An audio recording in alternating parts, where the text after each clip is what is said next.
1997년 서울 한복판에서 22살 대학생이 살해됐어요. 범인은 처음부터 알고 있었어요. 경찰도 알았고 미군 수사대도 알았어요. 증거도 있었어요. 근데 이 사람은 무죄로 풀려났어요. 그것도 파리로 특별 사면으로. 그리고 검찰이 출국 금지를 이틀 깜빡한 사이에 미국으로 도망쳤어요. 도망간 뒤에는 LA에서 친구들한테 이렇게 자랑하고 다녔어요. 내가 찔러 죽였어. 한국 정부 나 못 잡아. 범인이 잡힌 건 사건 발생 18년 후였어요. 1997년 4월 3일 밤 10시 홍익대학교 전파공학과 재학생 조중필 씨는 여자친구와 이태원에 나왔어요. 이태원역 3번 출구 근처 버거킹. 여자친구가 주문하는 사이 조 씨는 화장실에 들어갔어요. 그리고 2명의 남자가 뒤따라 들어갔어요. 잠시 후 조 씨는 소변기 아래에서 피투성이로 쓰러진 채 발견됐어요. 흉기에 9번 찔렸어요. 왼쪽 목 동맥이 끊어졌어요. 119가 도착했을 때 이미 숨진 상태였어요. 화장실에 들어간 두 남자, 17세 아서 패터슨, 18세 에드워드 리, 둘 다 한국계 미국인이었어요. 사건 다음 날 미군 범죄수사대에 익명 제보가 들어왔어요. 범인은 아서 패터슨이라고요. 제보 내용이 구체적이었어요. 패터슨은 평소에도 폭력적이었고 항상 흉기를 들고 다니면서 친구들한테 자랑을 했다고 합니다. 캘리포니아 갱단과 연줄이 있다는 소문도 있었어요. 실제로 16살 때 캘리포니아 소년원에 16개월 있었어요. 경찰 수사팀도 같은 결론이었어요. 패터슨은 온몸이 피투성이었어요. 손에는 미국 갱단 마크가 있었고 살해 방법도 그 갱단 특유의 수법이었어요. 피해자를 자극해서 싸움을 유도한 다음 흉기로 난자하는 방식. 그리고 결정적인 게 있었어요. 패터슨의 칼을 잡는 방법, 찌른 부위, 횟수까지 정확하게 기억했어요. 피해자 몸에 남은 자창과 완전히 일치했어요. 범죄 심리학적으로 이건 가해자의 기억이에요. 피해자의 기억이 아니에요. 경찰은 패터슨이라고 확신했어요. 근데 이 사건을 담당한 박재호 검사가 달랐어요. 에드워드 리를 범인으로 지목했어요. 근거가 4가지였어요. 첫째, 에드워드 리가 화장실에서 나와서 친구들한테 이렇게 말했어요. 우리가 재미로 사람을 죽였어. 여기서 우리라는 표현을 썼다는 거예요. 둘째, 키와 체격. 피해자가 176cm인데 부검의가 가해자가 더 클 거라고 했어요. 패터슨은 167cm로 피해자보다 작았고 에드워드 리는 180cm에 105kg이었어요. 셋째, 거짓말 탐지기. 에드워드 리는 거짓 반응, 패터슨은 진실 반응이 나왔어요.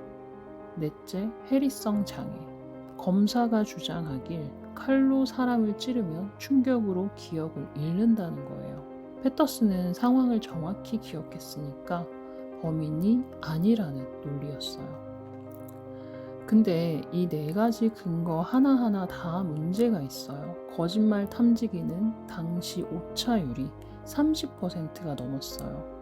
게다가 에드워드 리는 한국어가 서툴러서 통역을 요청했는데 묵살됐어요.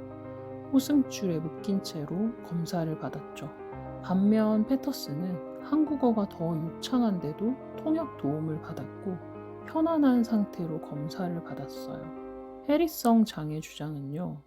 이후 범죄심리학 교수가 이렇게 말했어요. 가해자의 기억이 부정확하다는 연구는 어떤 교과서에도 없다. 검사가 이런 얘기를 어디서 주워 듣고 사건을 뒤집었는지 이해할 수 없다. 그리고 나중에 밝혀진 사실이 있어요. 박지호 검사 취조하는 동안 술에 취해 있었어요. 에드워드 리가 검사 상태를 지적하면서 항의를 하니 욕설을 퍼붓고 서류를 집어 던졌다고 합니다. 피해자 누나도 같은 증언을 했어요. 재판부는 나중에 이렇게 평가했어요. 경찰 수사는 증거와 진술을 바탕으로 한 합리적인 수사였다. 그러나 검찰 수사는 기본적인 원칙조차 없이 진행됐고 어떤 합리적인 근거도 없이 패터슨의 진술을 진실로 믿었다. 1심에서 에드워드 리는 무기징역을 받았어요. 패터슨은요, 흉기 소지와 증거 인멸죄로 징역 1년 6개월, 그리고 대법원에서 에드워드 리 무죄가 확정됐어요. 증거가 부족하고 오히려 패터슨 진술의 신빙성이 의심된다는 이유였어요. 에드워드 리는 5번의 재판과 1년 넘는 구금 끝에 풀려났어요. 패터슨은요, 1998년 8월 15일 광복절 특별 사면으로 풀려났어요. 유족들이 패터슨을 고소했고 검찰이 수사에 착수했어요. 근데 여기서 믿기 어려운 일이 벌어져요. 검찰이 패터슨의 출국금지 연장을 깜빡한 거예요. 출국금지 만료일은 1999년 8월 23일이었어요. 검찰이 연장 신청을 한 건 3일 후인 8월 26일이었어요. 그 이틀 사이 8월 24일에 패터슨은 미국으로 유유히 출국했습니다. 왜 깜빡했냐고요? 담당 계장이 단란주점 뇌물수수 사건에 얽혀 있었어요. 박재호 검사가 그것 때문에 경황이 없었다는 거예요. 그리고 신기한 게 있어요. 패터슨이 출국 금지가 풀린 그 이틀을 어떻게 알고 출국했는지는 아직도 밝혀지지 않았습니다.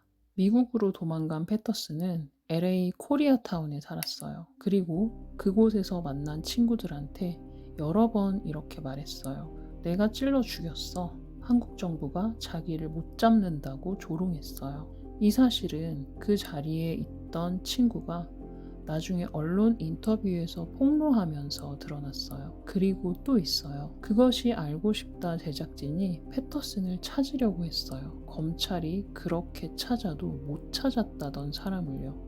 사설탐정 한 명한테 수수료를 주고 의뢰했더니 일주일 만에 찾아냈다고 합니다. 2002년부터 2009년까지 무려 7년 동안 대한민국 정부는 패터슨에 대해 아무것도 하지 않았어요. 법무부 장관들, 검찰, 경찰 모두 손을 뗐어요. 유가족들이 호소해도 묵살했어요. 공소시효가 3년밖에 안 남은 2009년 11월에야 겨우 미국에 범죄인 인도 청구를 했어요. 2011년 10월 공소시효 6개월을 남기고 패터슨이 미국에서 체포됐어요. 패터슨은 끝까지 버텼어요.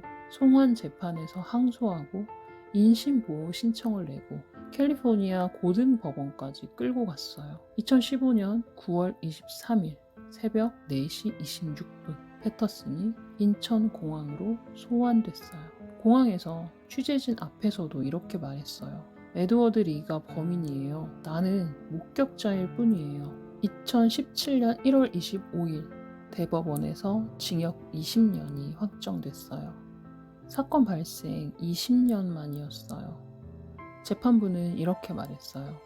패터슨이 피해자를 흉기로 찔러 살해했음이 합리적 의심의 여지 없이 증명됐다. 에드워드 리는요, 재판부도 공모자라고 인정했어요. 근데 이미 무죄가 확정된 상태라 다시 재판할 수 없었어요. 공소시효도 지났고요. 유족은 국가를 상대로 소송을 냈어요. 2018년 법원은 검찰의 부실 수사를 인정하고 국가가 유족에게 3억 6천만 원을 배상하라고 판결했어요. 조중필 씨 어머니는 재판 내내 이렇게 말했습니다. 패터슨도 에드워드 리도 둘 다 사람 아니에요. 하늘 풀어주세요. 20년이 걸렸어요.